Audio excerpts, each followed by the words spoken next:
ഈ അർജുൻ്റെ അവസാന യാത്രയെ എങ്ങനെ ഉറ്റുനോക്കുന്നത് എന്നാണ്. ഇപ്പോൾ നമുക്ക് കാണാം സതീഷ് കൃഷ്ണസൈൽ കാർവാർ MLA കോഴിക്കോട് അർജുൻ്റെ വീടിന് മുന്നിൽ. Yes, and he has instructed to our district administration to give the letter of 5 lakh rupees. That also today I am handovering. Karnataka government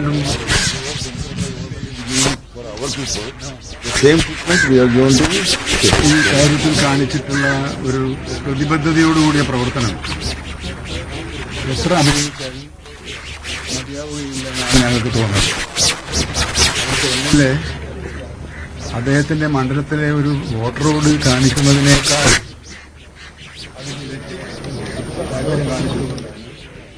അവസാന നിമിഷത്തെങ്കിലും ഗോവയിൽ നിന്ന് ദർശനമെത്തിച്ച് മണ്ണ് നീക്കി ഈ മൃതദേഹവും ഗോവയും കണ്ടെത്താൻ agriculture from here also it cannot happen. The people have come to Karwar also. Without treasure it was not possible. We have discussed The problem. only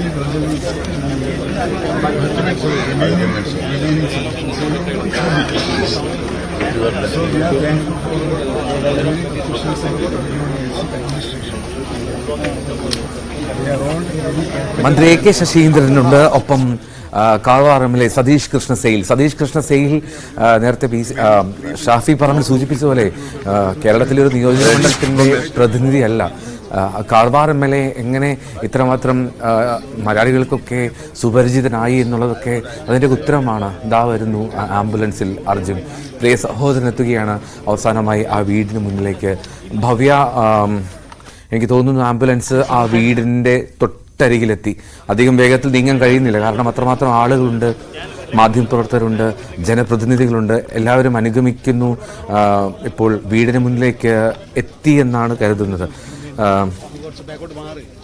വളരെ വികാരനിർഭരമായിട്ടുള്ള നിമിഷങ്ങൾക്കാണ് ആ വീട് സാക്ഷ്യം വഹിക്കുന്നത് എന്നതിലും തർക്കമില്ല. ഭവ്യ, ചുറ്റിലും കാണുന്നത് എന്താണ് ഭവ്യ? കണ്ണീർ മുഖങ്ങളാണോ? തീർച്ചയായും എൽദോ, നമ്മളിതാ അർജുന്റെ വീട്ടിലേക്ക് എത്തിക്കൊണ്ടിരിക്കുകയാണ്. വീടിന്റെ മുൻപിലെത്തി എന്ന് പറയാം. ഇവിടെ കാണുന്നത് എന്ത് എന്ന് ചോദിച്ചാൽ ഇവിടെ കുറേ മനുഷ്യരെ നമ്മൾ കാണുന്നു എന്നുള്ളതാണ് എൽദോ ഒറ്റവാക്കിൽ പറയാൻ സാധിക്കുന്നത്. കാരണം അത്രമാത്രം ജനങ്ങളാണ് ഇവിടെയുള്ളത്. ഇതിൽ കൂടുതലും നേരത്തെ അനുമോദും ടോമൊക്കെ പറഞ്ഞതുപോലെ തന്നെ ആരാണ് അർജുൻ എന്ന് ഇതുവരെ ഒരു പക്ഷേ ഒരു മുഖപരിചയം പോലും അർജുനെ ഇല്ലാത്ത ആളുകൾ കൂടി ഇവിടെ പല ജില്ലകളിൽ നിന്നായി എത്തി എന്നുള്ളതാണ്. എനിക്ക് ഉറപ്പിച്ച് പറയാൻ സാധിക്കുന്നല്ലോ, ഈ നാട് ഇന്ന് ഇതുവരെ ഇത്തരത്തിലൊരു വിലാപയാത്ര കണ്ടിട്ടുണ്ടാവില്ല. കാര്യത്തിൽ ഒരു തർക്കവുമില്ല. അത്രമാത്രം ആദ്യമായിട്ടായിരിക്കും ഈ കോഴിക്കോട് ജില്ല ഒരു പക്ഷേ, അല്ലെങ്കിൽ ഈ കണ്ണാടിക്കൽ ഗ്രാമം ഉറപ്പായിട്ടും ഇത്രമാത്രം വലിയൊരു വിലാപയാത്ര കാണുന്നത്, ഇത്രമാത്രം ജനങ്ങൾ തടിച്ചു കൂടിയത്, ഒരു മരണാനന്തര ചടങ്ങുകളുടെ സംസ്കാര ചടങ്ങിന് ഇത്രമാത്രം ആളുകൾ എത്തിയത് ഈ നാട് കണ്ടത് ഇപ്പോഴാണ്, ആദ്യമായിട്ടാണ് എന്ന് നമുക്ക് ഉറപ്പിച്ച് പറയാൻ സാധിക്കും. എന്തോ നമ്മൾ ഇപ്പോൾ ഉള്ളത് കൃത്യം അർജുന്റെ വീടിന്റെ മുൻവശത്താണ്. ഇവിടെ പോലീസിന്റെ ഇടപെടലുണ്ട് കൃത്യമായിട്ട്. അത്രമാത്രം ജനങ്ങളുണ്ട്. ഒരുപക്ഷെ പോലീസിനെ നിയന്ത്രിക്കാൻ സാധിക്കുന്നതിലും അപ്പുറത്തുള്ള ജനങ്ങളാണ് ഇവിടെ ഉള്ളത്. ഈ നാട് മുഴുവൻ അർജുൻ അവസാനമായി അർജുന്റെ വീട്ടിലേക്ക് എത്തുന്നത് കാണാൻ എത്തിയിരിക്കുകയാണ്. അർജുന്റെ കുടുംബം മുഴുവൻ ഇവിടെയുണ്ട് എന്ന് നമുക്ക് പറയാൻ സാധിക്കും. അത്രമാത്രം ഒരു തിരക്കുണ്ട് ഇവിടെ. ഇപ്പോഴിതാ മൃതദേഹം ആംബുലൻസ് കൃത്യമായി അർജുന്റെ വീടിന്റെ മുൻവശത്തേക്ക് എത്തിയിരിക്കുന്നു. ഇനി അതിവൈകാരികമായൊരു നിമിഷത്തിനാണ് സാക്ഷ്യം വഹിക്കുക എന്നുള്ള കാര്യത്തിൽ തർക്കമില്ല. ആംബുലൻസ് ഇപ്പോഴും വീടിന്റെ മുൻവശത്താണ്. എന്തോ കൃത്യമായി വീട്ടിലോട്ട് കയറിയിട്ടില്ല.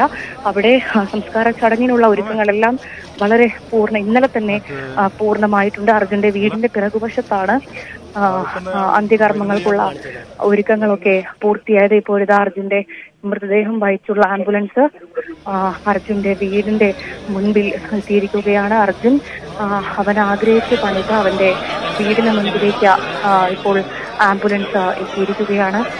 ആ വീട്ടിൽ അർജുനെ കാത്തിരിക്കുന്ന അവന്റെ അമ്മയുണ്ട്, അവന്റെ പ്രിയപ്പെട്ട ഭാര്യയുണ്ട്, 2 വയസ്സുകാരൻ മകനുണ്ട്, അർജുന്റെ സഹോദരിമാരുണ്ട്, അർജുന് വേണ്ടപ്പെട്ടവരെല്ലാം ഉണ്ട്. അങ്ങനെ എന്തോ 2 മാസങ്ങൾക്ക് ശേഷം, ഏകദേശം 2.5 മാസത്തിന് ശേഷം അർജുൻ ചേതനയറ്റ് അവൻ ആഗ്രഹിച്ചു പണിത അവന്റെ വീട്ടിലേക്ക് എത്തുകയാണ്. അവന്റെ മണ്ണിൽ